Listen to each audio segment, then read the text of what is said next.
Gravando.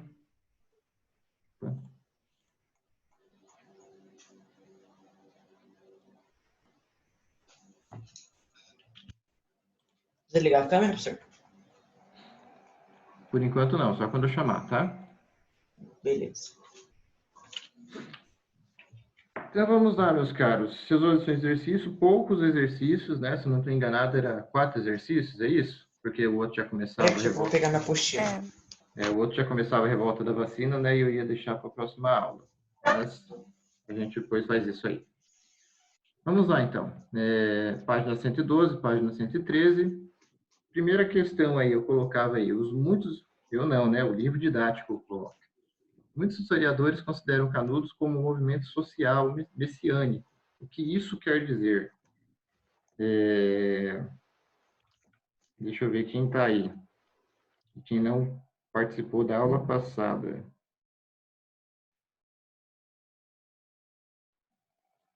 Caroline, Oi, professor. e aí, você conseguiu responder essa aí? Sim, posso ler? Pode ler. Pois o líder desse movimento, ele era religioso, conseguiu muitos seguidores por pregar sobre Deus. Por isso, messiânico. Tem a ver também. Beleza, Carol.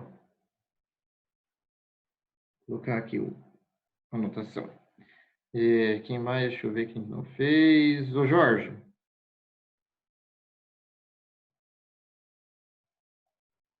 Jorge? Oi.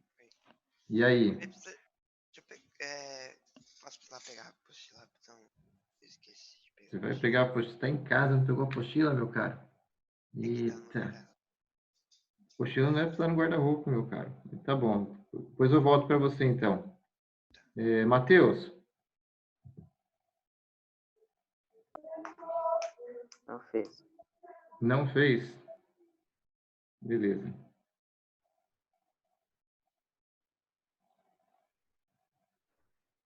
Segunda Eu vez. posso falar aqui ou não?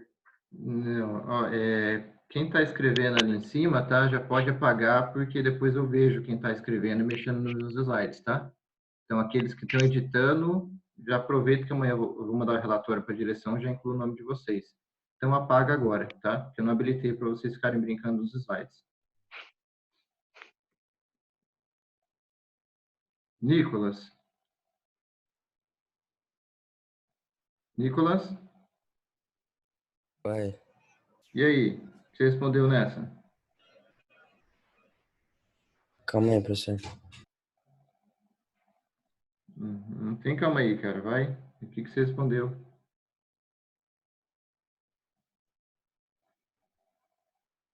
Tá.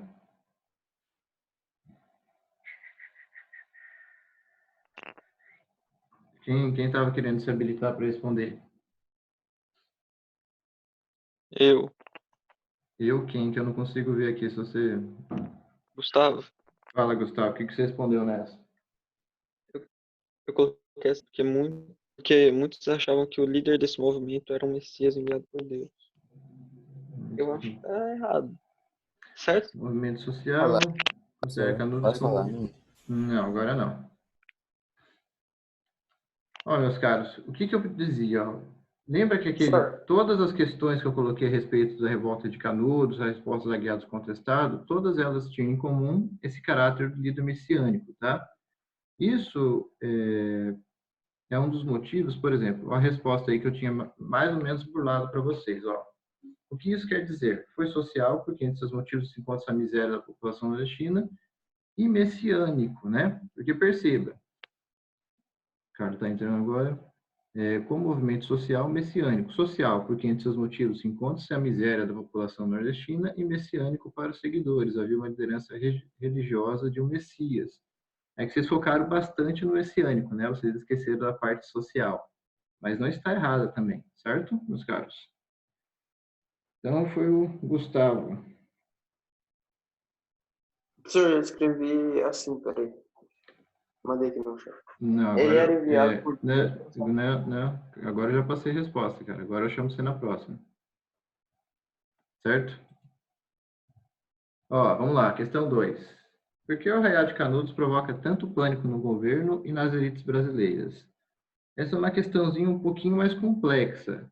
Nos slides, lembra que eu expliquei para vocês o seguinte, olha, ele causava pânico dentro da Igreja Católica, dentro do governo, dentro pros coronéis, tá? Eu expliquei lá certinho por que que a Igreja Católica não gostava deles, por que que os coronéis também não gostavam deles. Era basicamente a resposta que vocês deviam colocar, e eu quero ouvir vocês agora. Luísa, Oi, o que que você colocou aí? pode falar? Eu coloquei que causava pânico no governo, porque o Arraial de Canudos tinha se tornado uma das maiores cidades da Bahia Uhum, e ele era meio que independente, não seguia as regras da República e certo. causava medo no governo se eles quisessem se virar contra ele. E Uhum, causava pânico nas elites, porque a grande parte da mão de obra que trabalhava lá nos latifúndios fugiam para o Arraial, que era um lugar que era usado mais trocas e essas coisas, não usava muito dinheiro. uhum. Muito bem. Não, está Certo? correto. Sim, certo. Essas elites brasileiras entenda-se sempre como os coronéis, tá? Tá. Então, beleza, Luísa. É, Quem quer Professor, falar? Alguém quer falar sobre essa aí? Eu professor, eu posso? queria perguntar uma coisa. Você pode perguntar. Quem está falando? Sara? Ou não? Não, a Vitória. Tá. Eu estava vendo o vídeo de novo lá, que você passou no final da aula passada, e aí estava falando que eles estavam virando uma utopia evangélica. Tá certo isso? Uma utopia evangélica. É. Por isso que as igrejas católicas estavam ficando com medo Uhum. dele. Tá. É que essa utopia, né? A utopia é o seguinte, é uma coisa que ela de fato não chega a se concretizar. Utopia é um estado perfeito que as pessoas imaginam, mas ela não chega a se concretizar. E, de fato, também está certo, né? Chega a ser uma utopia evangélica, porque eles tinham esse caráter messiânico, embora sejam preceitos da religião cristã, né? Só que ela, de fato, também não se concretizou. Tudo bem. Tá, quem quer... Professor, Oi, gente, eu não consigo ver o nome de vocês quando estou com o slide, então sempre é, fala, tá? é, é a Calma aí, Gabi. calma. Posso ler o meu para você ver se está certo? Pode, leia aí, Gabi. Por seu rápido crescimento, eles viram no Arraial um foco monarquista de oposição. Tá certo esse monarquista de oposição? Tá também. E é justamente sobre isso. Aí, o governo Tá, também tinha muito questão do foco monarquista. Você falou mais alguma coisa sobre coronéis da igreja ou tá. ficou só no governo? Não, eu coloquei só isso. Só o governo? Beleza. Só. Então, beleza, ô, Gabi. Tá, a Carla que entrou, Carla, tá por aí? Gente, ela tá falando alguma coisa no bate-papo ou não? Ela tá na chamada? Acho que não. Bem, ela apareceu aqui para eu aceitar. Eu aceitei, mas não falou nada. Então, sem presença novamente. Pronto, né? Não escutei. Cortou a ligação aqui. Fala. Ela não tá na chamada, não. Já não tá? Então só entrou e já saiu. Beleza. O Vitor, tá por aí? Tô, professor. Diz aí, Vitor, o que você colocou nessa questão 2 aí?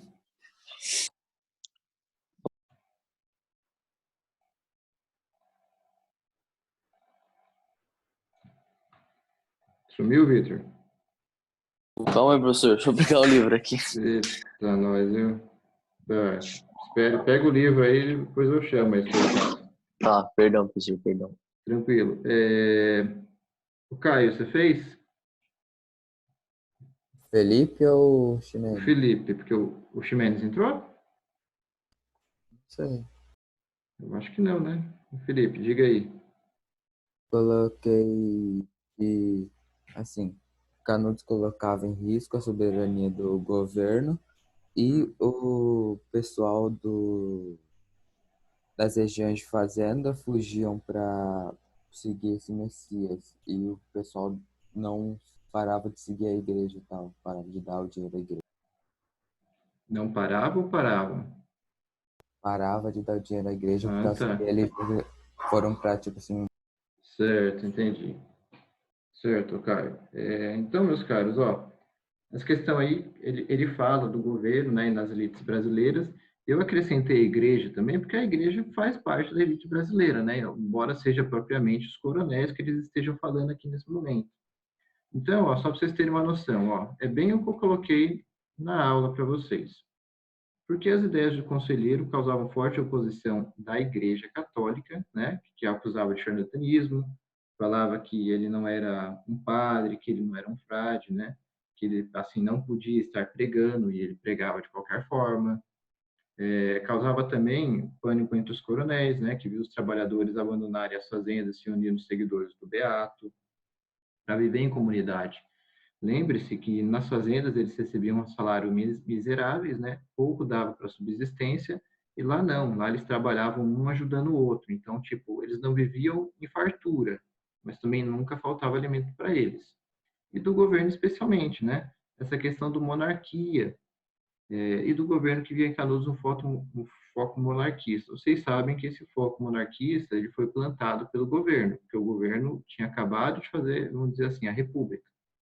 Só que o conselheiro ele não era monarquista, ele simplesmente não era a favor do governo. Ele não via os impostos sendo revertidos em melhoras para aquela região, tá? Tudo bem? Então, questão 3 aí. Antes de eu falar a questão 3, eu quero falar um pouquinho sobre sebastianismo com vocês. Porque a questão 3, ela pede isso, ó. Coloquei aí o preceito bem rapidinho do sebastianismo. Ana Júlia, leia para mim, por favor. O sebastianismo foi uma crença, um movimento profético que surgiu em Portugal em fim do século 16. XVI, como consequência do desaparecimento do rei Dom Sebastião na Batalha de Alcácer Quibir em 1578. Dado que não havia um corpo, acreditava-se que Dom Sebastião voltaria para salvar o reino de Portugal de todos os problemas desencadeados após o seu desaparecimento. Então, meus caros, ó, na verdade, esse conceito, essa concepção de sebastianismo é o seguinte: lá em Portugal tinha esse rei, tá? Ele era um cara mais, vamos dizer assim, um cara mais doidão. E o que ele tentou fazer? Ele falou: olha, Portugal tinha passado pelo período da colonização, né, das descobertas, e ele quis reviver isso. Ele era um cara mais aventureiro, assim, né? Então ele vai procurar reviver esses períodos da reconquista de Portugal. E, além de tudo, além de ser aventureiro, ele era bem religioso. Ele era quase um fervoroso, assim, em parte em religião e também militar. Ele treinava muito essa parte militar. Então, quando Portugal, olha, as outras nações pediam ajuda, ele sempre ia lá para ajudar. E o que acontece? Acontece que em 1578, como está aí, ele foi se aventurar lá para o lado do Marrocos, tá? Professor, onde fica o Marrocos? Marrocos é só você atravessar, por exemplo, Portugal está ali na Península Ibérica, ali na região sul. Você atravessa o mar Mediterrâneo ali, cortando ele até embaixo, na região sul, e você chega no norte da África, tá? O Marrocos está ali naquela região.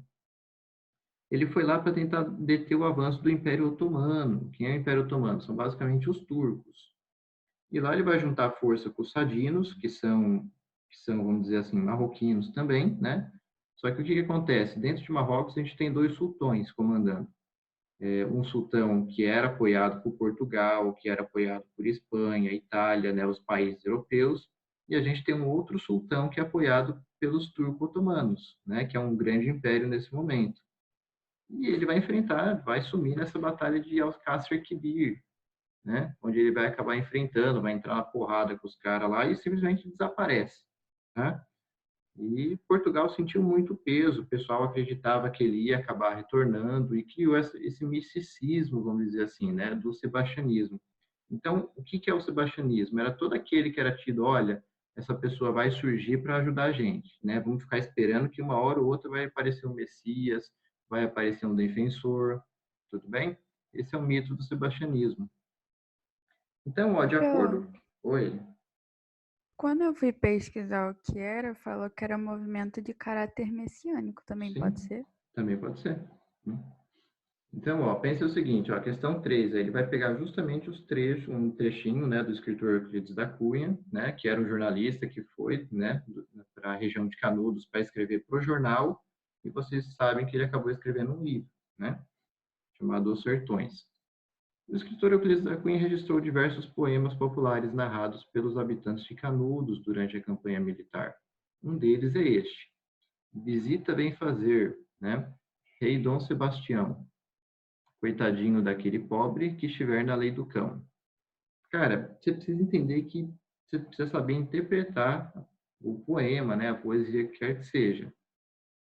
Há no poema alguma referência ao sebastianismo de conselheiro? Qual?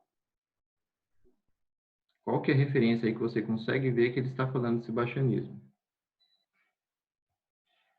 Quando ele fala do rei Dom Sebastião? Sim, mas olha o trechinho anterior ali, ó. Sim, ó. Visita vem fazer Dom Sebastião, ou seja, visita vem fazer Rei Dom Sebastião. Ou seja, significa que o rei Sebastião estaria encarnando, né? Estaria encarnando no Antônio Conselheiro naquele momento, tá? Cara, essas coisas de poema é questão de interpretação, não tem nem muito o que comentar com vocês, mas basicamente a resposta é essa aqui, tá? Ó. Sim, ele se refere à visita de Dom Sebastião. Seria como se Dom Sebastião estivesse encarnando no Antônio Conselheiro. Bem, então, vou responder essa aí, eu deixo a B para vocês. O que o poema quis dizer com lei do cão? Que agora já começa a complicar. Pode falar? Pode falar. Quem está falando? A Júlia? Não, Luísa, eu achei que ele estivesse falando das regras da República. Bem. Realmente, é justamente isso. Não vamos dizer regras, vamos dizer leis, né? Porque quando a gente faz uma república, a gente faz a Constituição. Pode falar. Eu posso ler a minha para você ver que eu fiz? Pode, diga o nome que eu não consigo ver. É Ana Júlia. Diga aí. Era como o conselheiro chamava a lei da República, pois não concordava com ela. Realmente, é justamente isso, tá, gente? O que era aquelas leis do cão? Segundo o conselheiro, as leis republicanas, né? Que para ele haviam acabado com a lei de Deus. Lembre que ele começa a pregar aquele caráter religioso dele e tudo mais, e ele deixa a república de lado. E isso vai causar a repressão do governo futuramente. Tá? Ele não concorda com as leis republicanas, porque as leis republicanas piorou a vida daqueles habitantes dessa região do Nordeste. E que argumentos o governo usou para destruir o Arraial de Canudos? Deixa eu chamar agora para ver. O Vitor, você pegou o livro? Peguei. E aí, qual que é a resposta da C?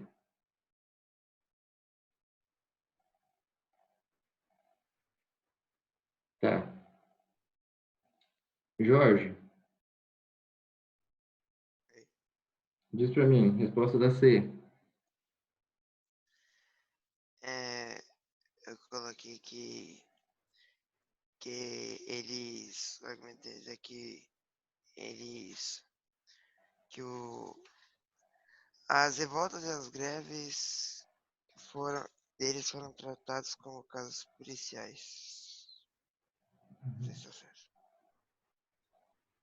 Tá bom, Jorge, tentou aí, né? Não é bem isso aí, não, tá? O Nicolas, quer responder?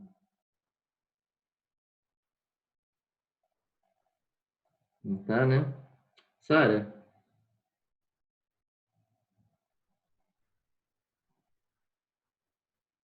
Sara A tá aí? Sara caiu, senhor. Não tá conseguindo voltar. O dela tá bugado. João Pedro, Oi. diga aí para mim. O quê? Resposta da C. Peraí, que minha mesa tá tudo desarrumada aqui. Um monte de papel de rascunho aqui em cima. Deixa eu tirar aqui. Tá, então aguenta aí. Isabela, tá por aí?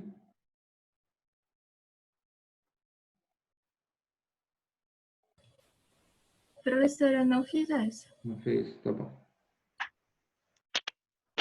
Professor, posso falar o que eu coloquei?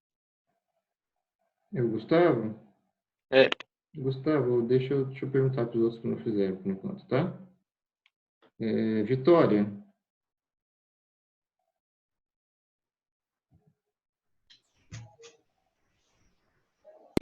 Ela saiu. Saiu? Sir? Oi, quem tá aí? É a C? Isso. Ah, professor, não tenho certeza se tá certo, não. Tá, quem que tá falando para começar? É o João Pedro que você tinha perguntado. Diga, João. Ah, não fala não, fala não. Fala, João. Não, finge que eu não fiz. Tá, vai, gente. Alguém Tá se totalmente, habilita? tá totalmente Alguém se errado. habilita para Totalmente responder? errado.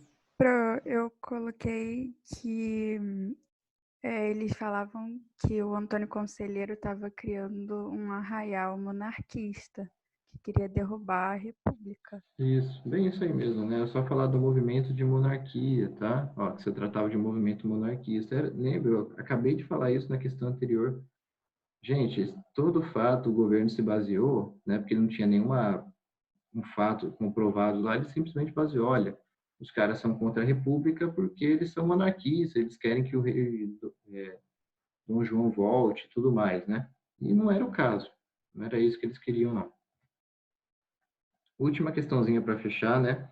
E eu separei aí, eu quero saber com vocês as semelhanças, né? Preencha o quadro a seguir destacando as principais semelhanças e diferenças entre Guerra de Canudos e Guerra de Contestados. Eu apontei 4 semelhanças aqui, tá? Pode ser que vocês tenham achado mais. Mas digam para mim, qual que é a primeira semelhança aí? O que as duas... Foram movimentos messiânicos. Messiânicos. Certo, eles tinham um caráter messiânico, sim. O que mais? Era da mesma classe social? Mesma classe social, basicamente, é. Qual que é essa classe? Mesma classe, tipo, de... Professor, eu coloquei que era sem participação da elite. Camponeses trabalhadores, vamos encaixar isso aí como populares, tá? Muito Teve bem. as maiores Gente, ó, chacinas da Primeira República. Não. Eu coloquei que as duas tiveram mais de 20 mil mortos também. Também não.